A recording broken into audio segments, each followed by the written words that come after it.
Je vous souhaite encore une fois, à tous et à tous, la bienvenue à notre Assemblée des délégués ici à Montrichet. Aujourd'hui est un jour spécial, car tout le monde est bienvenu. Ich begrüße Sie ganz herzlich zu unserer Delegierten. Je vous salue tout cordialement à notre Assemblée des délégués ici à Montrichet. C'est tout particulier parce que tout le monde est bienvenu chez nous. Des vaccinés, des testés, des guéris, tout le monde est bienvenu.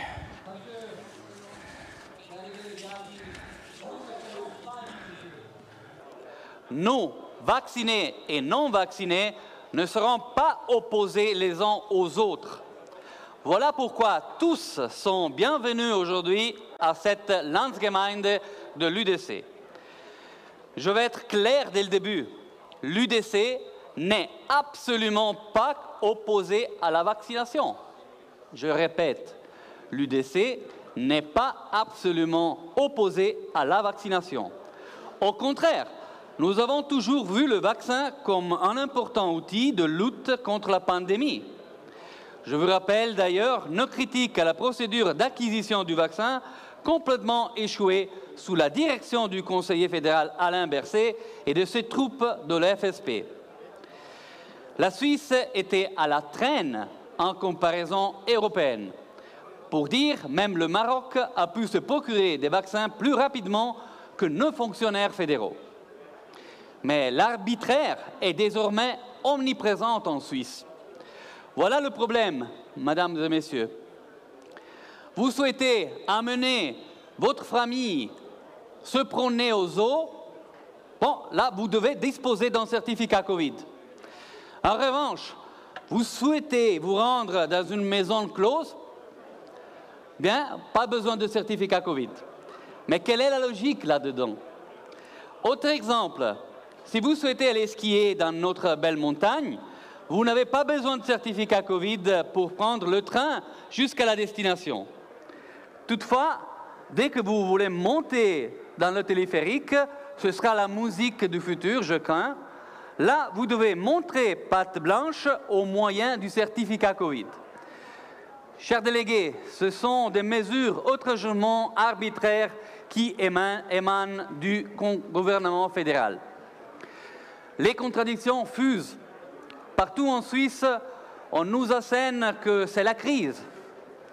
Mais dans un temps de crise, on a supprimé 300 lits en soins intensifs dans les hôpitaux du pays depuis décembre dernier.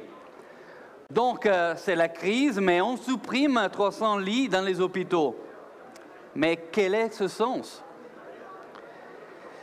Il est entendu que le plus important pour nous est de revenir à la normalité. Le Conseil fédéral doit à présent présenter une stratégie concrète pour une sortie progressive de la crise. Nous devons en finir avec cette division de la société entre bons vaccinés et mauvais non vaccinés. Nous devons en finir avec les mesures arbitraires et mettre un terme au régime des pleins pouvoirs du Conseil fédéral afin de retrouver la normalité démocratique qui est la nôtre. Les concepts et les mesures de protection fonctionnent. Les secteurs de la restauration, du sport et de la culture l'ont prouvé depuis des mois maintenant. Ces concepts peuvent être maintenus, restaurés à tout moment, là où cela s'avère véritablement nécessaire. Toutefois, l'obligation de présenter un certificat Covid est une dangereuse mise sous tutelle de la population de la part de l'État. Le Conseil fédéral n'a pas tenu sa parole.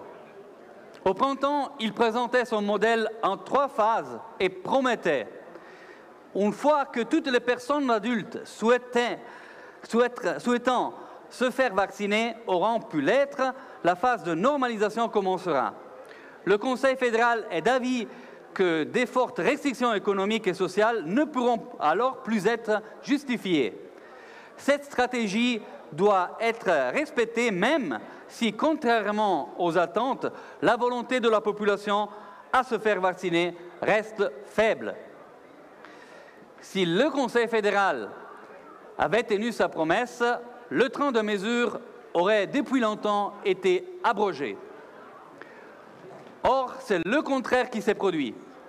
Avec l'étalement de l'obligation du certificat Covid, le Conseil fédéral a renforcé les mesures et introduit une obligation en direct péjorée par des tests payants contre l'avis de la commission éthique suisse. En conséquence, un travailleur qui œuvre à l'extérieur et qui ne dispose pas d'un certificat ne peut même pas se réchauffer autour d'un café pendant sa pause. Pour l'UDC, la ligne est claire. Le certificat doit être utilisé pour la population, pas contre la population. Service, oui.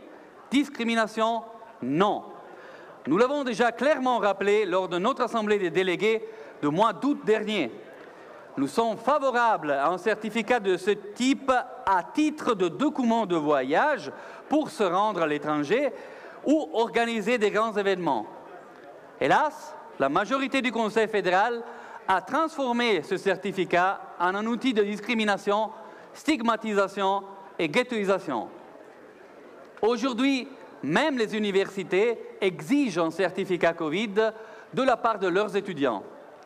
Cela, mesdames et messieurs, n'est pas acceptable du tout. Quid du droit fondamental à l'éducation? Afin de rétablir la liberté, les droits fondamentaux et la normalité, l'UDC appelle donc le peuple suisse à voter non à la loi Covid-19 extrême le 28 novembre prochain.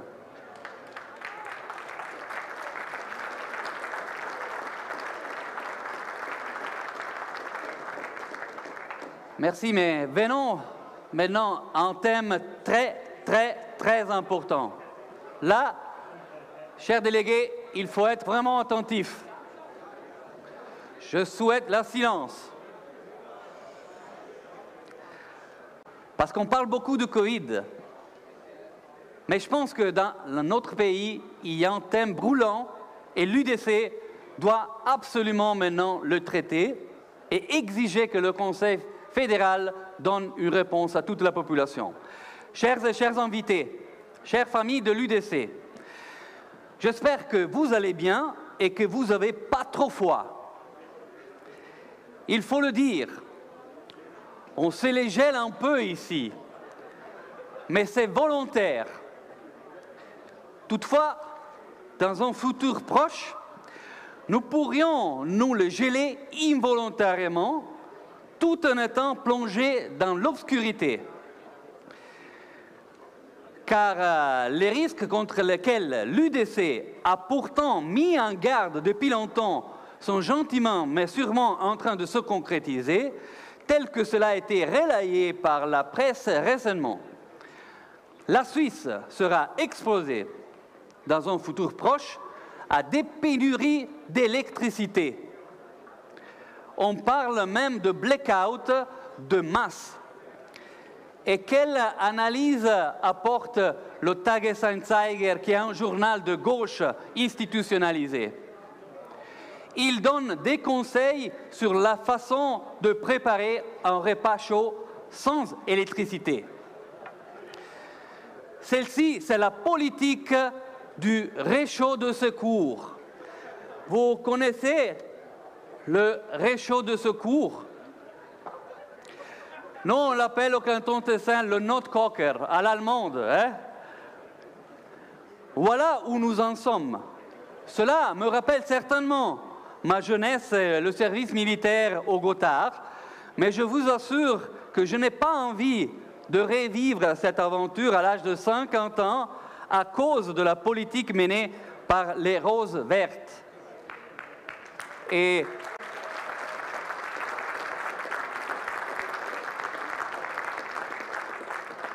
je pense aussi que ce réchaud de secours, le Notkocher, il doit être donné à la presse.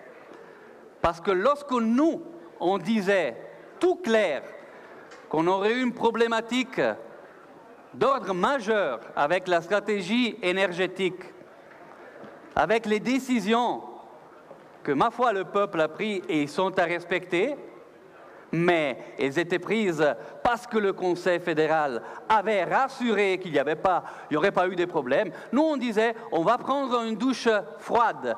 Et tout le monde rigolait. Tout le monde rigolait. Maintenant, ils ne rigolent plus. Parce qu'il y a 30 000 lettres qui sont parties en disant, dans le prochain futur, on devra s'occuper de ce problème.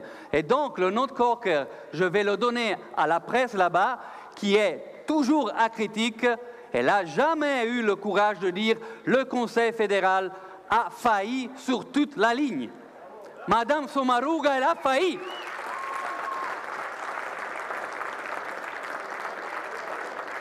C'est pas seulement elle, hein. C'était déjà le problème de Madame la conseillère fédérale Leuthard, qui disait « Non, non, avec la politique énergétique, l'approvisionnement de notre pays sera garanti. » Maintenant, on sait qu'en 2025, on espère que c'est de 2025, si ce n'est pas plus tôt, on va avoir un monstre problème pour tout le pays, pour nos générations, pour mon fils, pour ma fille, pour tous les gens qui travaillent dans ce pays. Et ça, c'est une politique rose-verte qui sert une utopie qu'on doit absolument, nous de l'UDC, bloquer depuis le début.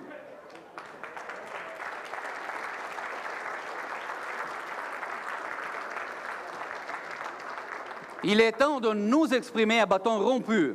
La stratégie énergétique 2050 du Conseil fédéral n'est pas une stratégie, mais une navigation à l'aveugle sur le fond de dogmatisme écologique soutenu par des médias acritiques et muets.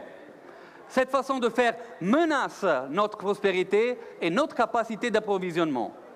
Nous devons tendre vers plus honnêteté dans le débat sur l'énergie.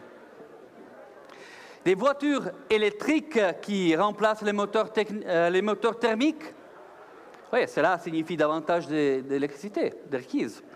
Des pompes à chaleur qui remplacent le chauffage au mazout, oui, cela signifie davantage d'électricité requise.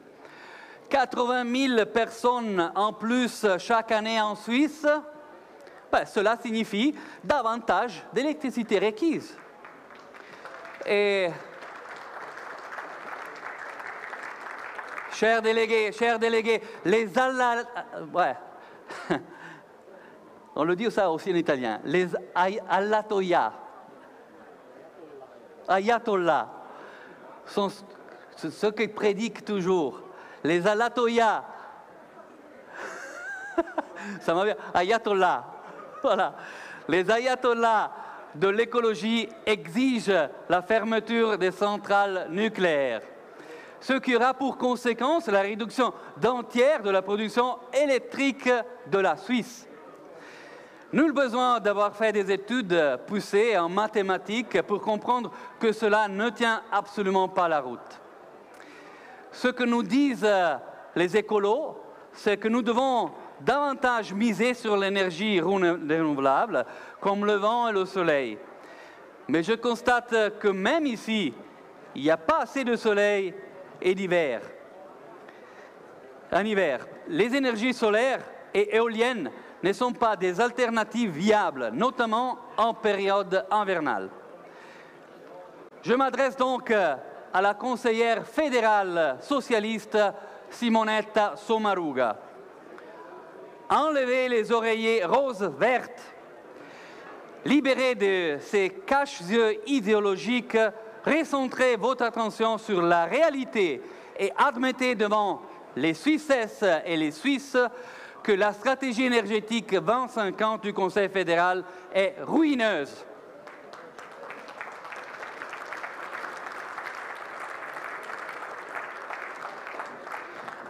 L'UDC suisse présentera une analyse globale. Voici nos 5 principes en faveur d'une politique énergétique honnête et franche.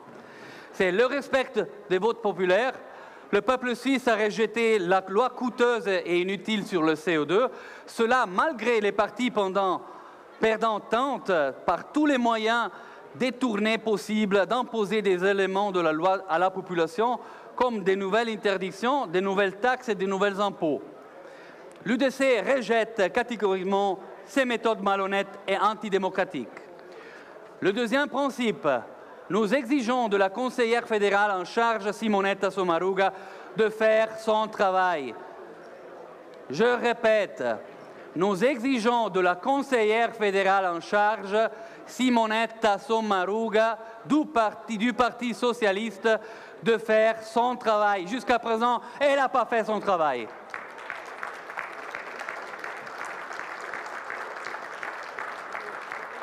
Madame la conseillère fédérale, comment comptez-vous pallier au déficit anticipé d'électricité? Quels sont vos projets?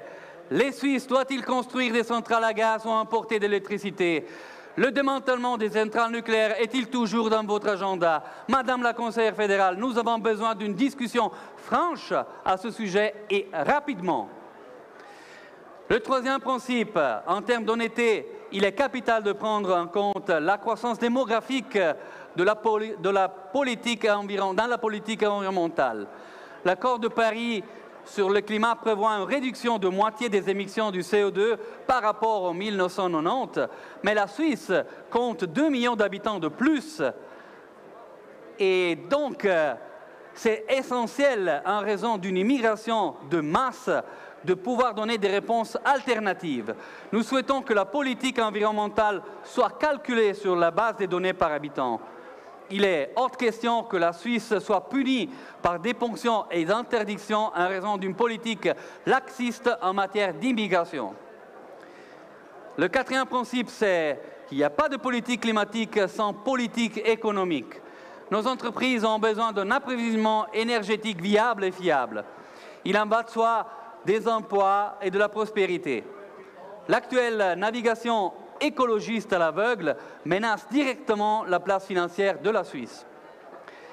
Enfin, sécuriser notre approvisionnement au lieu de favoriser la dépendance. Certaines personnes pensent sérieusement, et je répète, certaines personnes pensent sérieusement qu'un accord sur l'électricité avec l'Union européenne serait la solution à notre problème. Désolé de vous décevoir, mais c'est une blague. L'UE fait face à ses propres problèmes en termes d'approvisionnement. Dans ce contexte, pouvez-vous sérieusement penser que ces pays nous fourniraient le courant dont nous avons besoin alors qu'elles-mêmes en manquent? Afin d'éviter une dangereuse dépendance de l'étranger, la Suisse doit produire davantage d'électricité par elle-même. Concrètement, nous devons éviter des interdictions technologiques basées sur les seules considérations idéologiques subjectives. L'énergie nucléaire est une énergie propre, assurant un approvisionnement fiable et en suffisance. Je conclus, chers délégués, que liberté et sécurité était notre slogan en 2019. Nous avons essuyé quelques critiques à ce propos. Certaines le jugeaient trop mou, voire dépassé. Mais au regard de la situation actuelle avec le coronavirus et de la crise énergétique qui s'annonce, nous constatons que liberté et sécurité sont des thèmes plus importants que jamais.